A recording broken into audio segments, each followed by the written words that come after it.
कडे युद्धाच्या सीमेवर पोहोचलेल्या भारत पाकिस्ताननं अखेर एक पाऊल मागे घेत शस्त्रसंधीचा निर्णय घेतला। भारतात यापुढे झालेला दहशतवादी हल्ला हा ॲक्ट ऑफ वॉर म्हटला जाईल असा सज्जड दम भारतानं दिला। त्याचबरोबर शस्त्रसंधीचं उल्लंघन केल्यास जशास तसं उत्तर दिलं जाईल असंही ठणकावलं।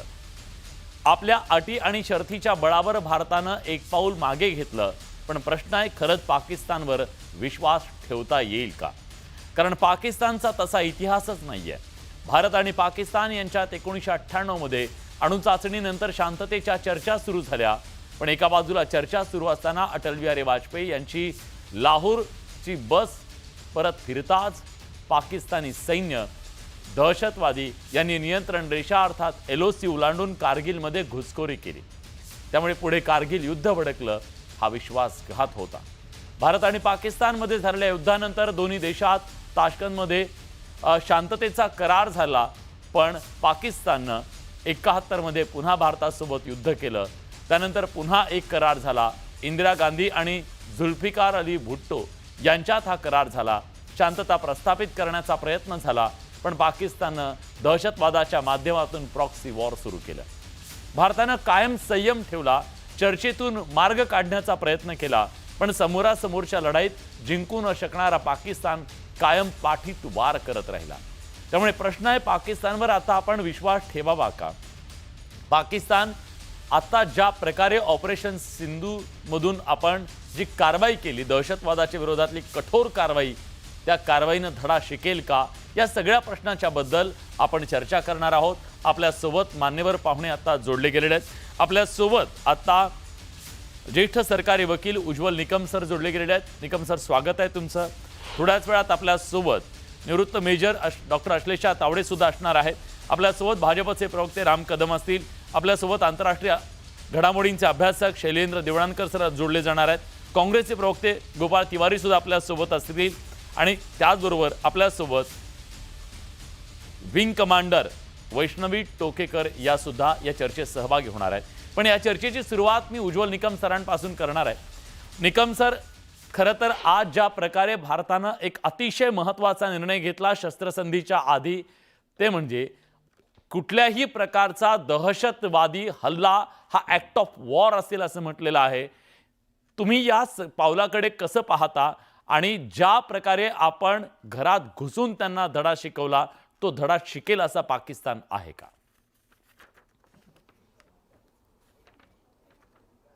सर्वात प्रथम विलासजी ही गोष्ट कबूल केली पाहिजे की भारताने जो जोरदार दणका पाकिस्तानला दिला ते पाकिस्तानला कदापि अपेक्षित नव्हतं। कारण त्यांना असं वाटलं की हे दहशतवाद्यांनी 27 आमचे नागरिक मारले म्हणून आम्ही सुरक्षा समितीकडे जाऊ, संपूर्ण जगाकडे आम्ही केविलवान करून रडत बसू।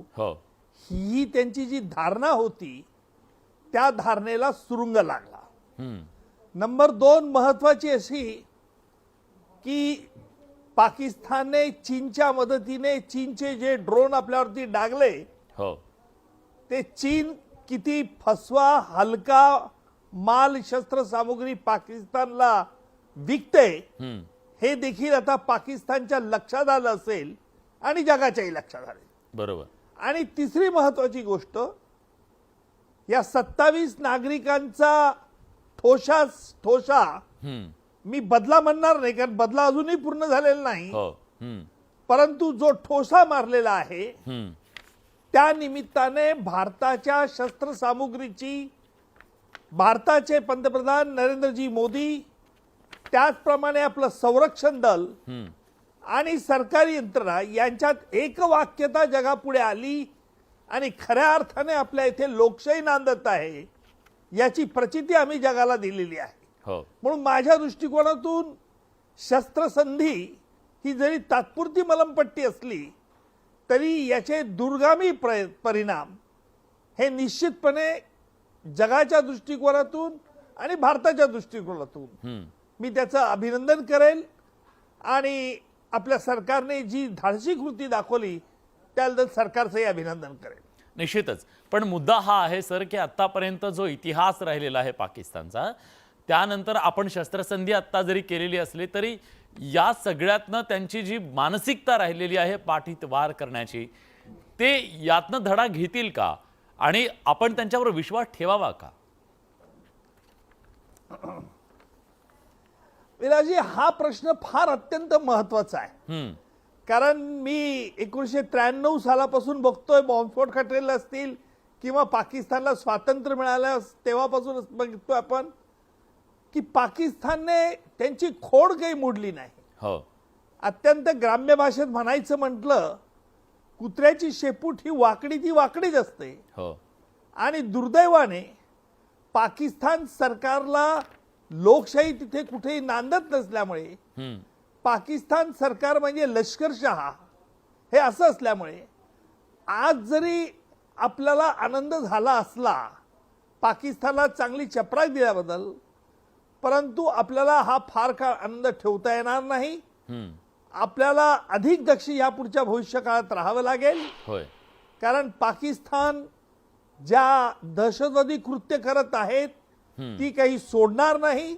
आपण जरी म्हटलं असलं की तिथलं कुठलंही दहशतवादी कृत्य आपल्या देशात त्यांनी जर केलं तर ऍक्ट ऑफ वॉर समजलं जाईल, तरी सुद्धा पाकिस्तान याला ऐकणार नाही, असं माझं वैयक्तिक स्पष्ट मत आहे. दुसरी महत्वाची बाब म्हणजे, आपण अतिरेक्यांच्या बद्दल जे पुरावे पाकिस्तानकडे पाठवतो देतो, 26-11 नोव्हेंबरचं असेल तरी सुद्धा पाकिस्तान त्यावरती कुठली कायदेशीर कारवाई करत नाही. याचाच अर्थ पाकिस्तानला आजही हे दहशतवादी पोसायचे आहेत. कारण पाकिस्तान म्हणजे पाकिस्तान आर्मी हे असं सूत्र आहे. निश्चित. मला या चर्चेमध्ये आता गोपाळ तिवारींचं स्वागत करायचं आहे. गोपाळराव, स्वागत आहे तुमचं. आपल्यासोबत आता वैष्णवी टोकेकर आहेत, विंग कमांडर. वैष्णवीजी, तुमचंही स्वागत आहे. आणि डॉक्टर अश्लेषा सुद्धा आहेत, मेजर डॉक्टर अश्लेषा तावडेजी, तुमचंही स्वागत आहे या चर्चेमध्ये. मी सुरुवातीला आता जाणार आहे ते म्हणजे गोपाळ तिवारींकडे, कारण विरोधकांची या सगळ्याबद्दलची भूमिका काय मला जाणून घ्यायची आहे. गोपाळराव, तुम्हाला काय वाटतं, शस्त्रसंधीच्या नंतर आपण ही लढाई जिंकली, चपराक देण्यात आपण यशस्वी ठरलो, ह्या भूमिकेचं तुम्ही स्वागत करताय, काय तुमची भूमिका आहे? विलासजी, हे बघा, या निर्णायक क्षणी काँग्रेससह सर्व विरोधी पक्षांनी एकजुटीने एकमतानं या सरकारला पाठिंबा दिला होता आणि भारतीय सैन्याच्या आपण ठामपणे उभं होतो. आता जर माग आपण ठिकाणी व्यक्त केला संशय, यापूर्वीचे उज्ज्वलजींनी केलं की ते म्हणतात ना, लातों के भूत बातों से नहीं मानते, की हे वारंवार त्यांच्याकडनं होत आहे. आणि ह्याच्या मागे आपण जर झालं तेव्हा बांगलादेशची निर्मिती झाल्यावरच ते युद्ध थांबलं होतं, ते शरणागती झाली होती. त्याच्यानंतर 99चा एक आठवण देतो मी तुम्हाला. आपण सकारात्मक हात पुढे केला होता, लाहोर बस यात्रा अटलजींनी केली होती. त्याच्यानंतर पुन्हा तेव्हा त्यांनी 99चा जो कारगिलचा जो हल्ला केला, त्याच्यानंतर अगदी ये लढाई आर पार की लढाई, आर पार की हा शब्द वापरला होता अटलजींनी. आणि त्यावेळेला देखील पुन्हा आपल्याला अशाच प्रकारे शस्त्रसंधी होऊन ते युद्ध थांबलं होतं. आता मुद्दा असा आहे, आपण हे वारंवार पाकिस्तान कडनं अनुभव घेतोय, ते आपली अत्यंत वाईटपणे निर्भूरपणे वागतायत, अतिरेकी पाठवतायत, अतिरेक्यांना प्रशिक्षण देतायत, अतिरेक्यांना पालन पोषण करतायत. आणि असं करून जेव्हा आपण त्यांच्या अतिरेकी प्रशिक्षण केंद्रांवर हल्ले केले आणि जाहीर सांगितलं होतं की आम्ही फक्त सिव्हिल सोसायटीवर हल्ले न करता अतिरेक्यांना धडा शिकवण्यासाठी, त्यांना नेस्तनाबूत करण्यासाठी त्यांची प्रशिक्षण केंद्र उद्ध्वस्त केली. परंतु तरी सुद्धा हे पाकिस्तान, ज्याच्या मनात हृदय आहे का नाही, त्यांनी आपल्या अतिशय म्हणजे पूंछ आणि या भागात आपल्या सिव्हिलियन सोसायटीवर हल्ला केला. हे सगळं करत असताना आज आपल्याला ही खात्री आहे का, हा मुद्दा. आम्ही सर्व अधिकार सरकारला दिले, भारतीय सैन्याला दिले. आणि आता ह्या सगळ्या गोष्टीमध्ये एकीकडे असं सांगतात की DGMO म्हणजे director general of military operation, हे भारताचे आणि पाकिस्तानचे दोन्ही बोलणी चालू आहे, असं मिस्रींना परवाच्या पत्रकार परिषद मी ऐकत होतो तेव्हा एका पत्रकारांनी विचारलं, तर ते म्हणे नाही, हे DGMO त्यांच्यामध्ये बोलणी चालू आहे. आता मुद्दा असा आहे की एक तर पाकिस्तान आपल्यामध्ये जेव्हा एक सीमा कुंपण पाहिजे, हम्म. तेव्हा आपण सुरक्षेच्या दृष्टीनं 2000 जेव्हा 4 युपीए सरकार आलं तेव्हा सुरू केलं आणि 14 अखेर ते 80% काम झालं होतं. त्याच्यानंतर ते आपण जेव्हा ह्या सरकारला विचारलं, म्हणजे मोदी सरकार सत्तेत आल्यावर जेव्हा हा प्रश्न झाला, तेव्हा comprehensive integrated border management system ही संपूर्ण भारतातली जी एक कुंपण जी आहे, फेन्सिंग आहे, ते आधुनिक पद्धतीने आम्ही करू असं सांगितलं. आणि हा प्रश्न मी नाही तर राज्यसभेचे सदस्य कपिल सिब्बल हा. यांनी विचारलेला आहे. त्यांच्या वॉलवर हा प्रश्न आहे आणि त्यांनी ही माहिती जेव्हा उजेडात आणली तेव्हा असं कळालं की 16 ते 18, 18 ते 23 आणि 23 ते 25 म्हणजे 14 अखेर 20% कुंपण काम राहिलेलं होतं. तर ह्या अशा परिस्थितीमध्ये एक तर आपली अंतर्गत सुरक्षा यंत्रणा एवढी मजबूत पाहिजे की अभेद्य ते कवच त्यांना पार करणं अभेद्य राहिलं पाहिजे, किंवा त्यांच्यावर एवढा धाक पाहिजे, एवढं त्यांच्यावर दहशत पाहिजे की जेणेकरून त्यांनी आपल्याकडे वाकड्या नजरेने बघणं अशक्य होईल. बरोबर आहे. तर मला ह्या मला सगळ्या मला हाच गोष्टीची मुद्दा थोडा guarantee- पुढे घेऊन जायचा आहे. आपल्या सोबत आता भाजपचे आमदार राम कदम जोडले गेलेले आहेत. रामभाऊ, स्वागत आहे तुमचं. खरं तर सगळेजण असं म्हणतायत की आपण या दहशतवादाच्या मुद्द्यावरून पाकिस्तानला धडा शिकवायला निघालेलो होतो. तुम्हाला असं वाटतं का आपण तो धडा शिकवलेला आहे, आपला बदला पूर्ण झालाय? पहिली गोष्ट. आणि दुसरं, पाकिस्तान सोबत आपण चर्चा करणार आहोत आता, पाकिस्तानवर विश्वास ठेवावा का?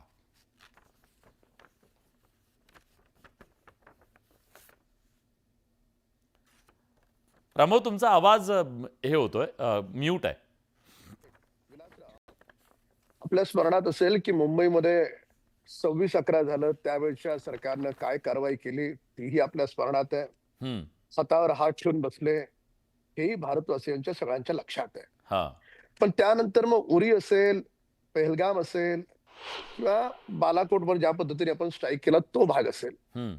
कोणत्याही आतंकवादी हल्ल्याला आदरणीय मोदी सरकारच्या कालखंडामध्ये ईट का जवाब पत्थर से या भाषेत चोख उत्तर दिलंय. हम्म. आणि या ठिकाणी मी उज्ज्वल निकम साहेबांचा प्रचंड आदर करतो आणि त्यांनी अनंत त्यांचे उपकार शब्द योग्य नाही, पण या मायभूमीसाठी त्यांनी खूप मोठं काम केलंय, हे आपल्या सगळ्यांना मान्य करावं लागेल. हम्म. आता ज्यावेळेस 26/11चा हल्ला झाला तर त्यावेळेस कल्पना करा मोदीजी असते तर कसं उत्तर दिलं असतं? हम्म. त्यावेळेच्या सरकारला का उत्तर देता आलं नाही हम्म. या विषयात मी आज जाणार नाही. आज आरोप प्रत्यारोप करण्याचा विषयच नाहीये.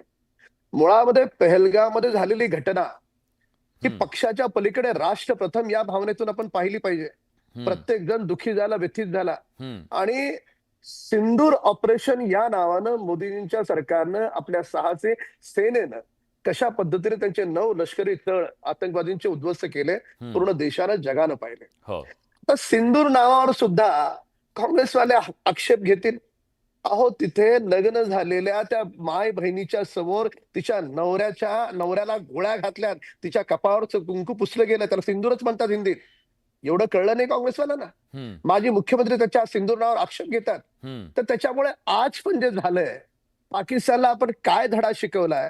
जर कोणी पाकिस्तानमध्ये राहत असेल त्यांना फोन करून विचारा, ओळखीचं असेल, किंवा पाकिस्तानची वर्तमानपत्र काढा, नेटवर अवेलेबल आहेत, ती वाचा, पाकिस्तानचे चॅनल्स वाचा, कशा पद्धतीनं आपल्या साहसी सेनेनं धडा शिकवलाय हे संपूर्ण सोशल मीडियावर आहे.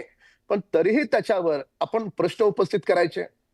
आपल्याला आपली प्रोग्रेसिंग आपला देश आहे, आपण पुढे जातो. पाकिस्तानकडे they have nothing to lose. आधीच हा भिकारी देश आहे. आपण आपलं ठरवायचंय की आपण मोठं व्हायचंय ना, एखाद्या मूर्खाच्या नादाला लागून. पण यावेळेस जो मोदी सरकारनं आणि आपल्या सैन्याने त्याला धडा शिकवलाय, तो धडा असा शिकवलाय, मला मान्य आहे त्यांच्यावर विश्वास ठेवून चालणार नाही, पण शेवटी आपल्याला पुढे जायचंय. आणि एखाद्याला मारायचं किती मारायचं, त्यांना जेवढं मारणं आवश्यक आहे तेवढं पूर्ण मारून झालेलं आहे. आणि देशाच्या हिताच्या दृष्टिकोनातून जो काही निर्णय झालाय त्या निर्णयाचं पूर्ण देश स्वागत करतोय. आणि पाकिस्तानला यावेळेस जे काही केलं, इथून पुढची 10 वर्ष तरी त्यांना त्याच्यातून बाहेर निघायला लागतील. एवढा मोठा धडा आपल्या सैन्यानं, आपल्या देशानं त्यांना घडवलाय. त्याच्यामुळे आपण या तुम्ही स्वागत करताय. विनंती राहील, काँग्रेसचे या ठिकाणी प्रवक्ते आहेत, माझी विनंती राहील, आपण या क्षणाला देश म्हणून बोलूया. मी पण भाजप म्हणून बोलणार नाही, आपणही काँग्रेस म्हणून बोलू नका, आपण देश म्हणून बोलूया. आणि या क्षणाला, आणि शेवटी लक्षात घ्या, आपलेही काही जवान शहीद झालेत, आपल्या महाराष्ट्रातले काही लोक त्या पहलगाम हल्ल्यात गेले, ते पण ही चर्चा पाहतात. तर त्यांच्या सगळ्यांच्या हृदयाला काय वाटत असेल, त्या भावनेतून आपण ही चर्चा केली पाहिजे. आणि मी पुन्हा एकदा भारतीय सैन्याचं मनोमन मी अत्यंत पूर्ण देश ऋणी आहे त्यांचा. स्वतःचा जीव धोक्यात घालून त्यांनी ज्या पद्धतीने मागचे काही दिवस लढा दिला, खरंच त्याला सल्यूट केला पाहिजे.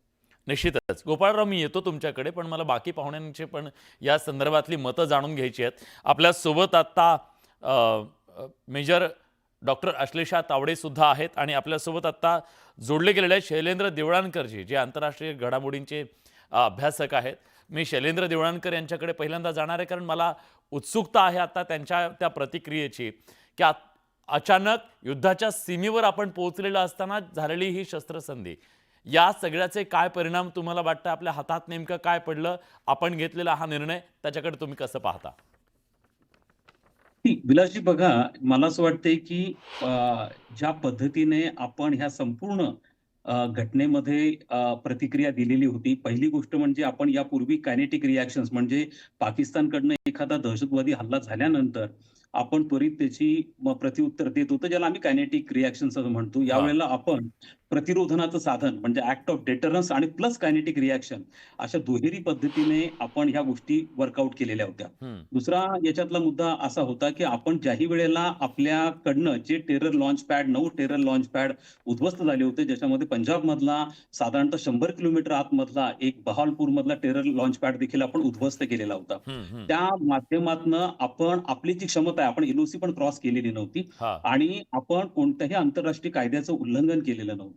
आपल्याला हा जो अधिकार आहे, हा उज्ज्वल निकम साहेबांना कल्पना असेल, याला प्रीएम्प्टिव्ह अटॅक असं म्हणतात. म्हणजे साधारणतः आम्हाला भविष्यामध्ये जर एखाद्या गोष्टीचा धोका असेल तर त्या धोक्याला नेस्तनाबूत करण्याचा अधिकार युनायटेड नेशनचं चार्टर आम्हाला देतं. त्याच्याच आधारावरती अमेरिकेने इराकमध्ये सैन्य घुसवलं होतं, त्याच्याच आधारावरती इस्रायल हे हमासच्या विरुद्ध कारवाई करते. त्यामुळे आम्ही केलेला प्रीएम्प्टिव्ह अटॅक होता. हा केलेला असताना आम्ही चुकूनही पाकिस्तानच्या नागरिकांना लक्ष केलेलं नव्हतं, पाकिस्तानच्या लष्कराला आम्ही लक्ष केलेलं नव्हतं.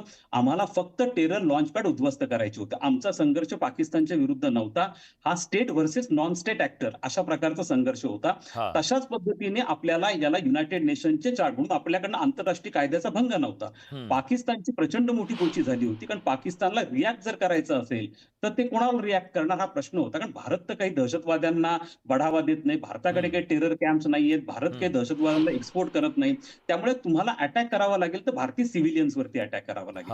आणि त्यांनी तो केविलवाणा प्रयत्न केला. 2 दिवस झाले त्यांनी तो प्रयत्न केला. त्यांना आता असं वाटत होतं की एक स्ट्रॅटेजिक रिस्ट्रेन नावाचा प्रकार आहे. त्यांना असं वाटायचं की कदाचित आपण केल्यानंतर पुन्हा भारत शांत बसेल. तो यासाठी बसेल की कदाचित 2 देश अण्वस्त्रधारी देश आहेत म्हणून भारत रिॲक्ट करणार नाही, कदाचित त्याच्यातनं मोठं युद्ध होऊ शकेल. परंतु यावेळेला अप्रोच हा पूर्णपणे वेगळा होता. आपण ज्या पद्धतीने पाकिस्तानचे कोणतीही सिटी ही सुरक्षित नाही त्यांना सांगितलं. HQ-9 हे चीनकडनं त्यांना मिळालेलं रडार आपण उद्ध्वस्त करून टाकलं. त्याचप्रमाणे आपण चीनी फायटर प्लेन्स यामध्ये मग F-17 असेल त्यांना त्यांची जागा दाखवली. यानंतर पाकिस्तानला आर्थिक प्रश्न, कारण पर डे $4 बिलियन खर्च पाकिस्तानला येत होता. पाकिस्तानची अवस्था सध्या एवढी अवघड आहे की पाकिस्तानचं फॉरेक्स म्हणजे त्यांच्या तिजोरीमध्ये केवळ 9 अब्ज आहे. साधारणतः पाकिस्तान 3 महिने आपला खर्च चालू शकेल इतका पैसा त्यांच्याकडे आहे. आणि आता $4 बिलियन ऍडिशनल एक्सपेन्सेस होता. यानंतर हा देश इतर देशांकडे भीक मागत होता. सगळ्यात महत्वाचं म्हणजे IMF आज एक अत्यंत महत्वाची डेव्हलपमेंट सकाळी घडली होती. मागच्या जुलैमध्ये IMF म्हणजे इंटरनॅशनल मॉनिटरी फंडने त्यांना 7 अब्जचं लोन हे त्यांना डिक्लेअर केलेलं होतं. त्याच्यातला पहिला हप्ता $1 बिलियन आज त्यांना मिळणार होता. ही शक्यता फार दाट होती की आंतरराष्ट्रीय समुदाय त्यांना विचारत होता, जे भारताने प्रश्न उपस्थित केला होता की हा पैसा तुम्हाला का लागतोय? 22 वेळा तुम्ही बेलआउट पॅकेज घेतलं, मग पैसा गेला कुठे? म्हणजे तुमच्याकडे विकास होत नाही, तुम्ही हा सगळा पैसा दहशतवादाला खतपाणी घालण्यासाठी वापरता आहात. हा पद्धत भारताने सिद्ध केल्यामुळे ही शक्यता जास्त होती की पाकिस्तानवरती कंडिशन टाकल्या गेल्या होत्या की तुम्ही ह्याच्यात सगळे दुष्कृत्य करता, याच्यावरती तुम्ही एकतर निर्बंध आणणं अत्यंत गरजेचं आहे. हा पहिला मुद्दा. आणि पाकिस्तानला हे युद्ध अजिबात परवडलं नसतं. त्यामुळे पाकिस्तानच्या DGMO कडनं हा प्रस्ताव आला. तो प्रस्ताव शस्त्रसंधीचा प्रस्ताव होता आणि भारताने त्याला मान्यता दिलेली होती. आपण पाकिस्तानला 2 दिवसांमध्ये त्याची जागा काय, केवळ पाकिस्तानला नाही आपण चीनला पण त्याची जागा दाखवलेली आहे. आणि एक बातमी जी आता अशी येते आहे की चीनच्या सरकारने पाकिस्तानच्या अँबॅसिडरला बोलून घेतलं आणि त्यांनी हे गोष्ट मी कशा पद्धतीने वापरली, कारण आफ्रिकेमधनं जो चीनला एक्सपोर्ट करायचे होते रडार्स आणि त्यांचे फायटर प्लेन्स, त्याच्या ऑर्डर्स कॅन्सल व्हायला लागल्या. चायनीज मालावर अशा परिस्थितीत प्रश्नचिन्ह बातम्या, निर्माण त्यामुळे झालं. हा चीनला पण प्रचंड मोठा मेसेज होता. मला असं वाटतं की आपण अत्यंत क्रिस्टल क्लिअर मेसेज जो आहे हा केवळ पाकिस्तानला नाही दिलाय, तर आपण चीनला देखील हा मेसेज दिलाय. ठीक आहे. मला डॉक्टर अश्लेषा मॅडमला विचारायचं आहे, मेजर अश्लेषा मॅडम, या ज्या ऑपरेशन सिंदूरच्या माध्यमातून गेल्या काही दिवसातल्या या सगळ्या भारताच्या कारवाईच्या माध्यमातून आपण दहशतवाद्यांना, पाकिस्तानला आणि जगाला काय मेसेज दिलाय? विलास, आपण जेव्हा युद्ध नाहीच, आपण जेव्हा हे ऑपरेशन सुरू केलं होतं तेव्हा आपला एक उद्देश जो होता तो ठरलेला होता आणि तो मेसेज आपण आपल्या ऑप सिंदूर या नावामधूनच दिलेला होता. आपण बदलापेक्षा आपण ऑनर, माझ्या देशाचा, माझ्या देशातल्या स्त्रीचा, जे काही आमच्यासोबत घडलं ते घडलं आणि माझ्या देशाचा जो ऑनर आहे किंवा माझ्या मातृभूमीचा जो एक सन्मान आहे त्याच्यासाठी हा सगळा लढा होता. आणि त्याच हिशोबाने किंवा त्याच पद्धतीने आपण तो लढला. अगदी संयमी पद्धतीने आपण पुढे जात राहिलो. आणि आता जेव्हा शस्त्रसंधी म्हटलेलं आहे, केलेली आहे, खरं तर सगळ्यात आधी आपल्या सगळ्यांचंच खूप मनापासून अभिनंदन की ही काही केवळ शस्त्रसंधी किंवा सीज फायर नाही, तर दिस इज आवर विक्ट्री. हा आपला एक मोठा विजय आहे असं म्हटलं पाहिजे. आणि याच्या मागे कारण आहे की आपण यांच्यावर एस्केलेट करत नव्हतो, तर जो देश आपल्यावर हल्ला करत होता तोच शेवटी आपल्याकडे आला आणि त्यांनी आपल्याकडे मागितलं की आता तुम्ही सीज फायर करा. याहून मोठा विजय नाही. दुष्टे दुष्टम समाचरेत, जो जसं वागतो त्याच्याशी तसं वागावं हे युद्धनीती सांगते. आणि आपण त्याच प्रकारे हे करत गेलो आणि त्याच वेळेस संयम देखील आपण बाळगला. कोणत्याही क्षणी आपण संयम न सोडता एक अत्यंत सुविचार किंवा ज्याला एक प्रकारचा शून्य विचार जो आहे तो तिथे मांडला आणि सीज फायर केलं. It's a very very big message and very strong message. Wing commander Vaishnavi Tokekar madam सुद्धा आता आपल्या सोबत आहेत. आपण मेसेज तर दिलेला आहे की आम्ही आता दहशतवादाला कुठल्याही प्रकारे थारा देणार नाहीये, पण ज्या प्रकारे आपल्याला या दहशतवादावर नियंत्रण हवं आहे, तुम्हाला असं वाटतं का की पाकिस्तान यातनं धडा शिकेल इतिहास सगळा पाहता आणि आपल्याला वेगळ्या प्रकारे मग ही आपली लढाई संपली का, आपलं ऑपरेशन सिंधू संपलं का? तुम्हाला काय वाटतं, या दहशतवादाला आळा घालण्यासाठी आणखी काय करावं लागेल? मी जसं म्हणलात की पाकिस्तानची जर का आपण इतिहास पाहिला, त्यांनी केलेले अटॅक आणि बाकी गोष्टी, बाकी मान्यवरही हेच म्हणाले की त्यांना कधीच हे धडा शिकलेले नाहीत. त्यामुळे ह्यानंतरही आपण सतर्क राहायला हवं. आपल्या तिन्ही सेना कायम सतर्क असतातच, पण आपण सिव्हिलियन्स जे आहेत, नागरिक आहेत, त्यांनी नेहमी याबाबत सतर्क राहायला हवं. त्याशिवाय आपल्याला हे समजणं अतिशय आवश्यक आहे की हे जे सीज फायर ज्या वेळेस आलं त्याचं हे सगळं पॉलिटिकल सिग्नलिंग आहेत. बाकी मान्यवर या विषयावरती जास्त चांगलं बोलू शकतील, पण हे सगळं एक पॉलिटिकल सिग्नलिंग आहे की आपले प्रधानमंत्री म्हणाले की पुढे ह्याच्यानंतर ऍक्ट ऑफ वॉर केला जाईल जर का टेररच्या संदर्भात कुठलाही आम्हाला जर शंका जरी आली तरी आम्ही त्याला ऍक्ट ऑफ वॉर कन्सिडर करू. त्यामुळे आपण अतिशय ठामपणे आपलं मत मांडलेलं आहे. आणि ह्यानंतरही जर का पाकिस्तानला असं वाटलं की आपण खोड काढतात जी आपली ती, त्याला आपण लगेचच वॉर म्हणून आपण पुन्हा त्याच्यावरती आपलं सामर्थ्य आपण दाखवून दिलेलं आहे पाकिस्तानला आणि पूर्ण जगाला. त्यामुळे पाकिस्तानने ह्यातून ऍक्च्युली धडा शिकावा आणि पुन्हा असं काही कृत्य करू नये. मला उज्ज्वल निकम सरांना विचारायचं आहे, सर, ज्या देशाचं धोरणच मुळात दहशतवादाला प्रोत्साहन देणं असं आहे आणि त्याचबरोबर आपण बघितलं की दहशतवाद्यांच्या जनाजाला खांदा देणारे जे लष्कर आहे त्या लष्कराकडनं आपण नेमकी काय अपेक्षा करावी? आणि दुसरं म्हणजे तिथल्या संरक्षण मंत्र्यांचं एक स्टेटमेंट खूप धक्कादायक आहे. ते असं म्हणाले की जहां मदरसे के छात्रों का ताल्लुक है तो वो सेकंड डिफेन्स लाईन आहे. हे अशा प्रकारची धोरणं, ह्या अशा प्रकारची मानसिकता ज्यांची आहे त्यांच्याकडनं आपण खरंच अपेक्षा करावी का की ते दहशतवादाचं धोरण सोडतील? विलासजी, आपण फक्त 2008चा खटला 2008ला मुंबईवर झालेल्या हल्ल्याबद्दल पाकिस्तानला जबाबदार धरतो, किंवा काश्मीर खोऱ्यात यापूर्वी झालेले जे काही दहशतवादी कृत्ये होती त्याबद्दलच फक्त पाकिस्तानला जबाबदार धरतो.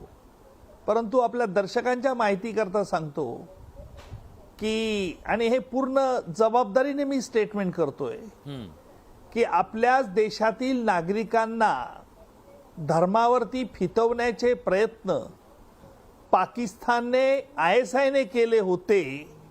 हे 1993च्या बॉम्बस्फोट खटल्यामध्ये जे 2 मुंबईचे नागरिक होते, जे इतर 10 मुंबईच्या नागरिकांबरोबर दुबईला गेले, दुबईला दाऊद इब्राहिम बरोबर मीटिंग झाली, तिथून ते इस्लामाबादला त्यांचे पासपोर्ट चेक झाले नाहीत, तिथे इस्लामाबाद एअरपोर्टला त्यांचं स्वागत करण्यात आलं आणि तिथून त्यांना एका वहा कॅन्टोन्मेंट म्हणजे एक इस्लामापासून 35 किलोमीटर अंतरावरती ऑर्डनन्स फॅक्टरी आहे, तिथे त्यांची निवासस्थानाची सोय करण्यात आली.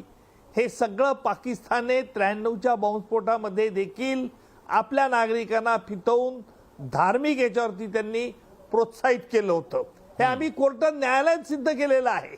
त्या 2 साक्षीदारांना आम्ही माफीचं साक्षीदार केलं, त्यांनी न्यायालयात सगळी घटना घडली. तो भाग सोडून द्या, त्याला काही तात्विक त्यावेळची तत्कालीन कारणही असू शकतील तो उद्रेक व्हायला. परंतु एक गोष्ट मात्र लक्षात ठेवली पाहिजे की पाकिस्तानचा जन्म हाच मुळात या दहशतवादी कृत्य करण्यापासून झाला आहे असं म्हटलं तर चुकीचं ठरू नये. कारण पाकिस्तानच्या स्वातंत्र्यापासून आपण बघतो आहे आणि पाकिस्तानला कदापि त्यांनी स्वप्नातही अपेक्षित केलं नव्हतं की यावेळचं रिटॅलिएशन एवढ्या जोरदार असेल. यापूर्वीचा सर्जिकल स्ट्राईक हा अत्यंत मर्यादित स्वरूपात होता. तिथे लॉन्चेस वापरण्यात आले नाहीत, ड्रोन वापरण्यात आले नाहीत, परंतु आपल्याच काही फायटर्सनी जेट फायटर्सनी जाऊन तिथे काही ठिकाणं उद्ध्वस्त केली. तेवढ्यापुरता तो मर्यादित होता आणि त्यावेळेला अमेरिकेने पाकिस्तानला रोखलं होतं. परंतु आता मात्र आपण आपली संहारक शक्ती काय ही पाकिस्तानला दाखवली आहे. विलासजी, आपला मूळ जो प्रश्न आहे आणि ज्या प्रश्नाच्या आज सगळ्या भारतीयांच्या मनात एक शंका आहे, आपण जर बघितलं असेल की पाकिस्तान संसदेमध्ये पाकिस्तानचे खासदार आपल्या पंतप्रधानांच्या नावाने कशी त्यांची घाबरगुंडी उडाली होती, हे देखील आपण पाहिलेलं आहे. प्रश्न आता महत्वाचा असा आहे की पाकिस्तान आपली दहशतवादी कृत्ये यापुढच्या भविष्यकाळात थांबेल का? एक नंबर. प्रश्न 2, जर थांबवली नाही तर आमच्या पुढचे काय पर्याय उपलब्ध असतील. आपण म्हणून हे दोन्ही पर्याय याचा विचार केला तर पहिल्या पर्याय जो आहे की पाकिस्तान माझ्या मते यापुढे दहशतवादी कृत्य त्याचे जे स्लीपर सेल्स आहेत, म्हणून आपल्याला अधिक सावधानगिरी यापुढच्या काळामध्ये बाळगावी लागणार आहे. कारण पाकिस्तानला जी जखम झालेली आहे, कारण पाकिस्तानचं लष्कराचं सामर्थ्य किती तोकडं आहे, किती त्यांचा जो डुप्लिकेट चायना माल आहे, हे देखील आपण जगाला सिद्ध केलंय. याचा फटका चीनला देखील बसणार आहे. मगाशी मान्यवरांनी सांगितलंय का की चीनच्या ऑर्डर्स देखील कमी त्या पद्धतीत होणार आहेत आणि म्हणून पाकिस्तान पासून आपल्याला हा धोका कायम राहणार आहे. परंतु सर्वस्व युद्ध करणं, पाकिस्तान हरवून टाकणं हे आपल्यालाही शक्य होणार नाही. याला कारण असं आहे की पाकिस्तान सुद्धा ॲटॉमिक एनर्जी कंट्री आहे आणि म्हणून आपल्या पंतप्रधानांनी ज्यावेळेला हे शस्त्रसंधीचा पाकिस्तानने विनंती केली, आपण त्वरित होकार दिला. कारण आपली पावलं जी आहेत ही आज प्रगतीच्या मार्गावरती चालली आहे आणि म्हणून आपल्या पंतप्रधानांनी आणि आपल्या लष्करी अधिकाऱ्यांनी जो ताळमेळ साधलेला आहे ते खरोखर अभिनंदनास पात्र आहे एवढं मी सांगेन. भविष्य काळामध्ये आपल्याला अधिक सावधगिरी बाळगावी लागणार आहे. आपण ही लढाई जिंकली म्हणून आपण आनंदाने हुरळून जाण्याचं कारण नाही. कारण हे दहशतवादी वेगवेगळ्या पद्धतीने प्रॉक्सी वॉर खेळत असतात, त्यामुळे आपल्याला सावधानगिरी बाळगावी. निश्चित सर. म्हणूनच राम कदम यांना मला विचारायचं आहे, रामभाऊ बघा आता ते म्हणाले तसं अर्धवट मारलेला हा साप आहे. हा साप कशाने डसणारच आहे पुन्हा सुद्धा, कारण हा इतिहास आहे. आपण जेव्हा जेव्हा करार केले त्यांच्यासोबत, शिमला करार आहे, ताश्कंतचा करार आहे, हे सगळे करार केले. अटलजी गेले त्यांच्याकडे चर्चेत शांततेचं हे घेऊन, प्रत्येक वेळी त्यांनी पाठीत वार केलेला आहे. कदाचित यानंतर सुद्धा करतील. आणि सगळ्यात महत्त्वाचं म्हणजे पाकिस्तानमध्ये जी त्यांचे सेंटर उद्ध्वस्त केले, पण त्यांचे आका मात्र जिवंत आहेत. मग तो दाऊद सुद्धा जिवंतच आहे, हाफिज आहे, मसूद अझहर आहे, हे सगळे जिवंत आहेत. त्यामुळे अधिक धोकादायक झालं हे तुम्हाला असं वाटतं? आपण या तुमच्या प्रश्नाला आपण 2 भागामध्ये आपण त्याचं उत्तर देऊ. हम्म, पहिला भाग, की आजचा दिवस हा प्रत्येक भारतीयानं आनंद साजरा करण्याचा दिवस आहे, हे निश्चित. हम्म, कारण आपण ज्या पद्धतीनं आक्रमकपणे पाकिस्तानवर तुटून पडलो आणि पाकिस्तान गुडघ्यावर हात जोडत नतमस्तक होत, आम्ही थकलोय, आम्ही हारलोय, या भावनेनं आला. ठीक आहे, शब्दप्रयोगांमध्ये काही दुरुस्ती असू शकेल, हम्म, पण एकंदरीत जे सगळं चित्र आहे ते अशा स्वरूपाचं चित्र आहे. आणि त्याच्यानंतर आपण सुद्धा जे आपल्याला अपेक्षित होतं, हम्म, हम्म, आपण तिथल्या नागरिकांपेक्षा आपण त्यांची जी आतंकवाद्यांची लष्करी तळं आहेत त्याला आपण केंद्रित केलं. आपण त्यांचं जे लष्करी सामर्थ्य आहे त्याला आपण केंद्रित केलं आणि बऱ्यापैकी झटका, हा, की इथून पुढची 15-20 वर्ष लागतील एवढा मोठा झटका आपण त्याला दिलाय. तर हम्म, त्याच्यामुळे आपण या क्षणाला आपण या गोष्टीचा विचार केला पाहिजे, की आपण आणि आपलं सैन्य, आपल्या सैन्यानं त्यांचं साहस दाखवलंय. हा पहिला भाग. हो, आता दुसरा भाग, आपण त्यांची पार्श्वभूमी पाहता निकम साहेबांच्या मताशी पूर्णपणे सहमत आहे. भविष्यात ते असा प्रयत्न करू शकतील, पण भविष्यात असा प्रयत्न ते करू शकतील तर भारत हा काही निद्रिस्त देश नाहीये. हम्म, आदरणीय पंतप्रधान मोदींच्या नेतृत्वात भारताला देखील माहिती आहे त्यांचा काय स्वभाव आहे, काय स्वभाव नाहीये. तर हम्म, त्याच्यावर आपलं शीर्षस्थ नेतृत्व, आपलं सैन्यबळ मागचा अनुभव लक्षात घेऊन त्यांना कसं ठेचून काढायचं याची ती व्यूहरचना करतील. त्याच्यामुळे त्या गोष्टीमुळे आपण चिंतित होण्याचं कारण नाही. हम्म, जेव्हा जेव्हा पाकिस्ताननं आपल्यावर आक्रमण केलं, हम्म, जर पॉलिटिकल विल असेल तर आपलं सैन्य कसं सामर्थ्य दाखवू शकतं त्याचं हे जिवंत उदाहरण आजचं आहे. तर त्याच्यामुळे भविष्यात जरी पाकिस्ताननं पुन्हा प्रयत्न केला तर त्यांना त्यांचाच अनुभव मागचा काय आहे तो त्यांच्या स्मरणात चांगल्या पद्धतीने राहील. आणि यावेळेसचं विशेष असं आहे की यावेळेस अजून 2-3 दिवस जर हे युद्ध लांबलं असतं हा, तर पाकिस्तानकडे हातात कटोरा देखील घ्यायला जागा शिल्लक राहिली नसती. या स्वरूपात ते खाली रसातळाला गेले असते. हम्म. तर पण त्याच्यामुळे सर, आपण ती त्यांचं संधी का पाणी गमावली अडवणार, मग असाही तिथून विरोधक आपण विचारू त्यांचं पाणी शकतात प्रश्न. अडवणार, तिथून हम्म, त्यांची सगळी इकॉनॉमी बर्बाद होत होती, आपण त्यांचं लष्करी सामर्थ्य बर्बाद केलं, आपण त्यांचे सगळे आतंकवादी कॅम्प जिथे ट्रेनिंग देत होते त्यांना एक जबरदस्त धसका बसला, अनेक आतंकवादी मारले गेले. तर हा, त्याच्यामुळे आपल्या सैन्यानं केलेली कारवाई हम्म, सीमेवर स्वतःचा जीव धोक्यात घालून तर निदान आपण त्याच्यावर प्रश्नचिन्ह न उपस्थित करता आपल्या सैन्याला सलाम करण्याचा हा दिवस आहे. आणि ज्या आमच्या माय भगिनींनी त्या पहलगामच्या हल्ल्यामध्ये आपले पती, आपले मुलगा, आपला बाप गमावला, त्यांच्या सोबत उभा राहण्याचा दिवस आहे. हा, ज्या सैन्यानी जे शहीद झाले त्या हल्ल्यांमध्ये त्यांच्या कुटुंबाच्या सोबत उभा राहण्याचा दिवस आहे. त्याच्यामुळे भविष्याची चिंता आपण सैन्यावर सोडूया. आपल्या सैन्याला बरोबर माहिती आहे की हम्म, मागे ते कसं कसं वागलेत.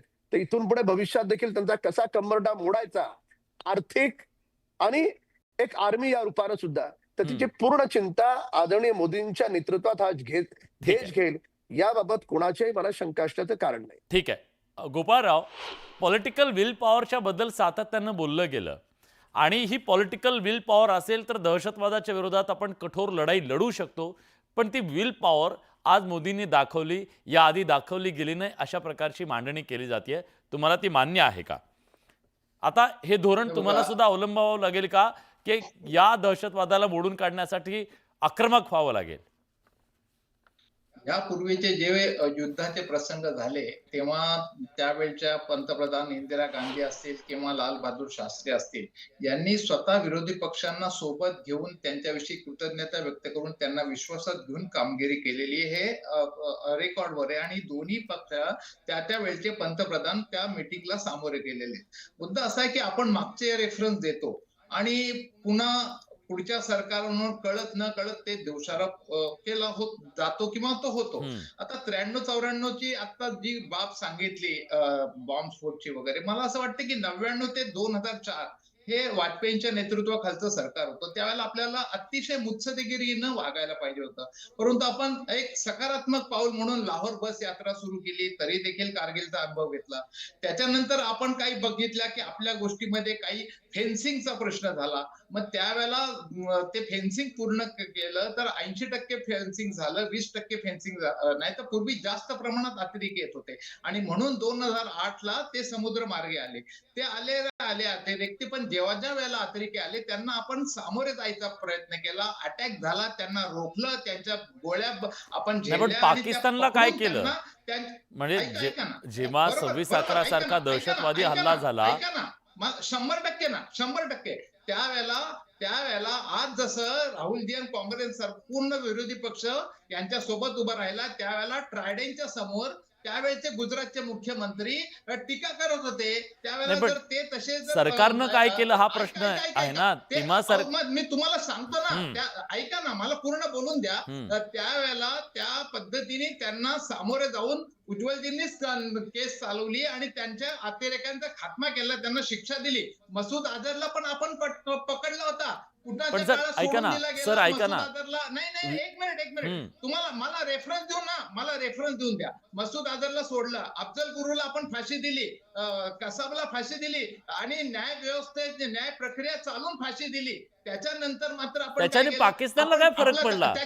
ऐका, आपण नवाज निकम सर स्वतः इथं आहेत, त्यांनी कितीतरी पुरावे दिले, त्यांनी ते मान्य सुद्धा केले नाही. तो पाकिस्तानला ऐका ना, मला त्या सगळ्या गोष्टी अतिरेक्यांना आपण त्याच्यानंतरचे कुठले अतिरेकी पकडले आपण आजपर्यंत ह्या 6 जणांना जर आपण अटक करून यांचा खात्मा केला असता, यांना फाशी दिली असती, तर खऱ्या अर्थानं सिंदूरचा उद्देश पूर्ण झाला असता.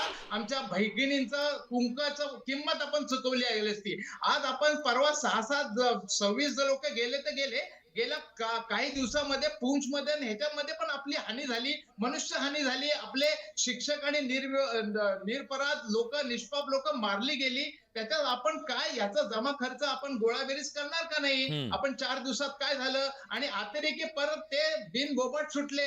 आज आपण त्यांना कंडिशन घालू शकलो नसतो का की ह्या सगळे 5-6 अतिरेकी पहलगाम मधले आमच्या ताब्यात द्या, तरच आम्ही शांत. म्हणजे ह्या सगळ्या गोष्टी ठीक आहे. खूप महत्वाचा मुद्दा तुम्ही उपस्थित केला. खूप महत्वाचा मुद्दा उपस्थित केला गोपाळरावजी. मला विचारायचं आहे त्याच्याबद्दल. शैलेंद्र देवळणकर सर आता आपल्या सोबत आहेत. या सगळ्यामध्ये शस्त्रसंधीच्या वेळेस असं सांगण्यात आलं की काही अटी आणि शर्थींच्या माध्यमातून आम्ही ही शस्त्रसंधी केलेली आहे. या अटी शर्थी काय असू शकतात आणि सगळ्यात महत्त्वाचा जो मुद्दा आता त्यांनी उपस्थित केला, या सगळ्या ॲक्टच्या मागे असणारे जे दहशतवादी आहेत त्यांचं आम्ही काय करणार आहोत? हे सगळे तर आजही पाकिस्तानमध्ये तिथं बसून आहेत. मला असं वाटतं की 12 तारखेला या संदर्भामध्ये जी बैठक पुढची आहे, डीजीएमओ लेवलची बैठक आहे, ती बैठक होईल आणि त्यामध्ये या टर्म्स कंडिशन होतील. फक्त आता शस्त्रसंधीच्या बाबतीत आपण ज्या सगळ्या 2 दिवसांपासून ज्या कायनेटिक रिॲक्शनच्या स्वरूपामधल्या ज्या ऍक्टिव्हिटीज चालल्या केवळ त्याच थांबवल्या गेलेल्या आहेत. या माध्यमातून कोणत्याही परिस्थितीमध्ये जो ट्रेड इम्बार्गो आहे किंवा ट्रेडच्या बाबतीमधले निर्णय आहेत, इंडस रिव्हरच्या बाबतीमधले निर्णय, कोणत्याही बाबतीमध्ये कसल्याही प्रकारचा निर्णय हा झालेला नाहीये. मला असं वाटतं की या वेळेला आपला जो स्टँड असेल तो अत्यंत क्रिस्टल आहे. किंबहुना जयशंकर साहेबांनी तो अजूनही क्रिस्टल करून सांगितलाय की इथून पुढे पाकिस्तानकडनं कोणत्याही टेरर ऍक्टिव्हिटी किंवा पाकिस्तान पुरस्कृत कोणती टेरर ऍक्टिव्हिटी याच्याकडे आम्ही एक इन्स्ट्रुमेंट ऑफ वॉर, तर पाकिस्तानकडनं युद्धाचा संकेत म्हणून आम्ही याकडे बघू. मला प्रामुख्याने वाटते की हा जो प्रश्न आहे हा गेल्या 30 वर्षांपासून आपण सातत्याने भारत सहन करतोय. म्हणजे आपण सातत्याने स्टेट ऑफ वॉर मध्ये आहोत. आपले निष्पाप नागरिक असतील, आपले मिलिटरी पर्सनल असतील, मारले जातात. याच्या मुळापासून सर हा प्रश्न कधीतरी सोडवावा लागेल ना. मी विलाजी त्याकडेच येतो, मी त्याकडेच येतो. हा मुद्दा तुम्ही लक्षात घ्या. प्रामुख्याने असं होणार आहे की पाकिस्तानच्या बाबतीमध्ये पाकिस्तानचं लष्कर आणि ISI ह्या सगळ्या गोष्टी का करते हे प्रामुख्याने लक्षात घेणं गरजेचं आहे. आता त्यांना हे करणं का गरजेचं वाटतंय? एक तर पाकिस्तानचं लष्कर आणि ISI ला आपलं अस्तित्व जर टिकवायचं असेल तर त्यांना जाणीवपूर्वक JNKचा प्रश्न हा रेज करावा लागतो. कारण हा एकमेव प्रश्न असा आहे की ज्याच्या माध्यमातून पाकिस्तानी जनता त्यांच्या अस्तित्वाला लेजिटिमाइज म्हणजे अधिमान्यता देते. अदरवाईज त्यांची रेप्युटेशन कमाली जर डाऊन झालंय. इम्रान खान सारखा पॉप्युलर नेता तुरुंगात आहे, त्याला सोडा म्हणून जनता रस्त्यावर आली. बलुचिस्तान पेटून उठलेला आहे. खैबर पख्तुनवामध्ये प्रॉब्लेम्स आहेत. सिंधमध्ये मुवमेंट चालू आहेत. या पाकिस्तानचे प्रॉब्लेम्स इतके जास्त आहेत की त्यांना हा प्रश्न जाणीवपूर्वक रेज करावा लागतो. मुळात प्रश्न असा आहे की ही गोष्ट पाकिस्तानच्या जनतेला कधी कळणार आहे, हा सगळ्यात मेन प्रश्न आहे. अनेक इस्लामिक देशांमध्ये, इंडोनेशिया असेल, मलेशिया असेल, या इस्लामिक देशांमध्ये पण लष्करी हुकुमशाह्या होत्या. पण या तिथल्या जनतेने कॉन्शियस डिसिजन घेतला, त्यांना लष्करी हुकुमशहांना त्यांची जागा दाखवली. आज तिथे डेमोक्रॅटिकली इलेक्टेड गव्हर्नमेंट्स असतात. मुळात मुद्दा असा आहे की पाकिस्तानी जनतेला हे कळणं अत्यंत गरजेचं आहे की त्यांच्या बुडभर लोकांच्या दुष्कृत्यांमुळे किती प्रचंड मोठी किंमत भविष्यामध्ये पाकिस्तानी जनतेला सहन करावी लागणार आहे. म्हणून मी सांगितलं सुरुवातीला की आपण प्रतिरोधनाचं साधन वापरलंय. हा. आपण इंडस वॉटर ट्रीटी जो सस्पेंड केलेला आहे, याचा डीप इम्पॅक्ट हा पाकिस्तानवरती होणार आहे. जसं आपण चिनाबच्या बाबतीमध्ये एक आता नुकतंच आपण प्रूव्ह केली ही गोष्ट की आपण चिनाबमध्ये सेडिमेंट फ्लश करण्यासाठी म्हणून आपण काही फ्लो वाढवला आणि नंतर आपण फ्लो कमी देखील केला. या दोन्हीचा परिणाम पाकिस्तानला जाणवला. आता पाकिस्तानची सामान्य जनता असेल, शेतकरी असेल, तिथले व्यावसायिक असतील, उद्योगपती असतील, यांना जेव्हा त्रास होईल तेव्हा ते लष्कराला आणि तिथल्या ISI ला प्रश्न विचारतील की तुमच्या या दुष्कृत्यांमुळे पाकिस्तानी जनतेला सफर व्हावं लागतंय. तर मला असं वाटतं की जोपर्यंत पाकिस्तानी जनता हा कॉल घेणार नाही, जोपर्यंत पाकिस्तानमध्ये लष्कराचं अस्तित्व आहे, ISIचं अस्तित्व आहे, तोपर्यंत JNKचा प्रश्न ते रेज करत राहणार. ते यासाठी करणार कारण त्यांच्या अस्तित्वासाठी ते आवश्यक आहे. म्हणून पाकिस्तानच्या जनतेला कॉन्शियस डिसिजन घ्यावा लागणार आहे. आणि मला असं वाटतं की तो जनता हा निर्णय लवकरच घेईल. सर, एक प्रश्न तुम्हाला आणि रामभाऊंना पण मला विचारायचा आहे. द्विपक्षीय हा प्रश्न होता आतापर्यंत, आपण तसं मानत आलोय, आपली ती भूमिका राहिलेली आहे. पण अमेरिकेचे राष्ट्राध्यक्ष ज्या ट्रम्प यांनी आज सांगितलं आणि त्यांनी मध्यस्थी केली म्हणून हा प्रश्न सुटला असं त्यांनी सांगितलेलं आहे. तुम्ही या सगळ्याकडे कसं पाहता? कारण जगभरात मेसेज काय गेला याच्यातनं? विलाची कोणाला प्रश्न आहे? हा, शैलेंद्रजी तुम्हाला, नंतर रामभाऊंना. ओके. हे बघा, लक्षात घ्या की आपण डोनाल्ड ट्रम्प यांचं ट्विट हा एक भाग झाला. दुसरा, आपण जी प्रेस कॉन्फरन्स घेतली आणि त्या प्रेस कॉन्फरन्समध्ये कुठेही अमेरिकेने मध्यस्थी केली, त्यांनी कोणाला मध्यस्थीचा अर्थ काय होतो, जे रशिया युक्रेन युद्धाच्या वेळेला आपण पाहिलं, ज्या वेळेला युक्रेनचे अध्यक्ष झेलेन्स्की यांना बोलवलं गेलं, त्यांची खडाजंगी आपण बघितली, डोनाल्ड ट्रम्पनी त्यांच्यावर दबाव टाकला. यापूर्वी अमेरिकेचे उपराष्ट्राध्यक्ष व्हान्स यांनी क्लिअर केलं, भारत पाकिस्तानच्या प्रश्नामध्ये आम्हाला अजिबात इंटरेस्ट नाहीये, आम्हाला अजिबात हस्तक्षेप करायचा नाहीये. हा प्रश्न द्विपक्षीय प्रश्न हा सिमला कराराच्या माध्यमातून सोडवला जावा. युनायटेड नेशनच्या सिक्युरिटी काउन्सिलमध्ये क्लोज डोअर डिस्कशन पहलगाम हल्ल्यानंतर झालं. त्यामध्ये अमेरिकेने आपली भूमिका युनायटेड नेशनमध्ये पण क्लिअर केली. हा आम्हाला याच्यामध्ये अजिबात पडायचं नाही, क्रिस्टल क्लिअर आहे. डोनाल्ड ट्रम्प यांनी यापूर्वी जे ट्विट केले त्यातही त्यांनी सांगितलं की दोघांनी रिस्ट्रेन बाळगावा. या उत्तर कुठेही अशा प्रकारे हस्तक्षेप करावा असं नाही. यापूर्वी देखील अमेरिकेचे पार अगदी बिल क्लिंटन पासून तर बराक ओबामांपर्यंत प्रत्येकाने इच्छा व्यक्त केली की काही मध्यस्थी करायला तयार होतो. आपण आउटराईटली रिजेक्ट केलेलं आहे. आता सुद्धा ही गोष्ट लक्षात घ्या की ही पाकिस्तानला वरती जे IMFचं बेलआउट पॅकेजचा उल्लेख मी आता केलेला होता, त्या संदर्भातले पाकिस्तानचे परराष्ट्र मंत्री अमेरिकन परराष्ट्र मंत्र्यांच्या संपर्कामध्ये होते.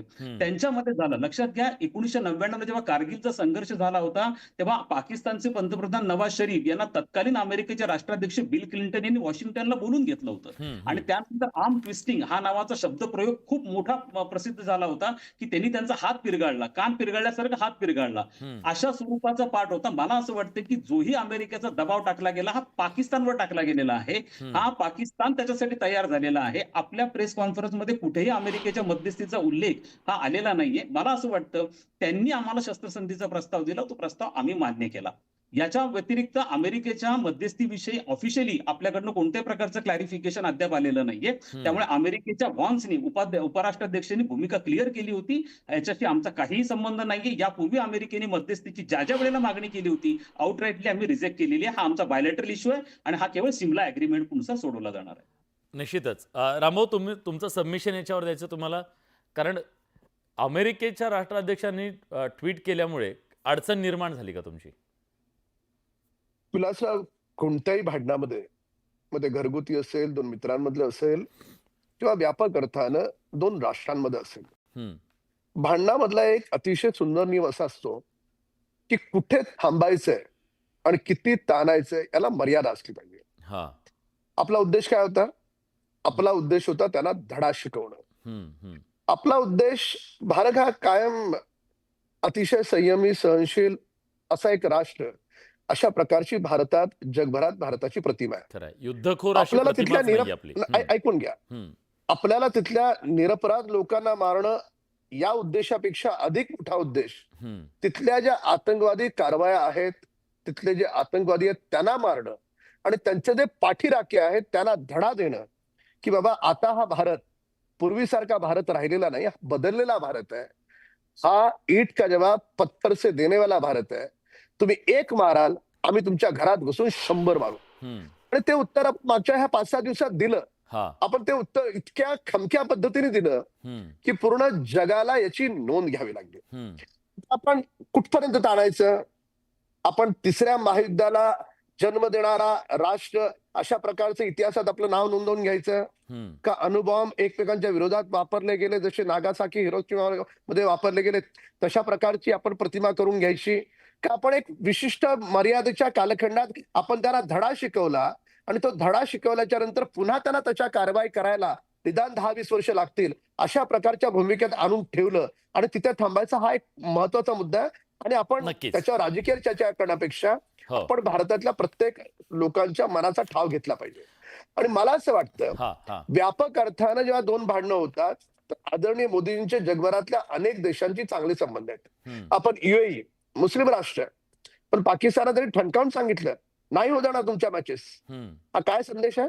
हम्म. हा मोदीजींचा त्या राष्ट्रावर असलेला प्रभाव आहे, भारताचा हा प्रभाव आहे. हम्म. आणि अमेरिकेचं देखील तेच आहे. हम्म. अमेरिकेमध्ये अगोदरचे पंतप्रधान असतील, आताचे पंतप्रधान असतील, त्यांचे राष्ट्राध्यक्ष, त्यांचे आणि मोदींचे काय संबंध आहेत हे जग जाणतं. हम्म. तर त्याच्यामुळे जगभरातली अनेक मोठी राष्ट्र ही आपल्या विदेश नीतीमुळे भारतीयांच्या सोबत उभी राहिली आणि सोबत उभी राहिल्याच्या नंतर हा आपल्या सैन्याचा 140 कोटी भारतीयांचा आणि आदरणीय मोदीजींच्या विदेश नीतीचा हा विजय आहे. तर निश्चित. त्याच्यामुळे माझा आपण योग्य वेळेस थांबलोय. ठीक आहे, योग्य आणि कुठे ठिकाणी थांबलोय, थांबायचं? फार ताणलं नाही, एस्केलेट आपल्याला करायचं नव्हतं, आपला मर्यादित हेतू होता, हे तुमच्या याच्यातून स्पष्ट होत आहे.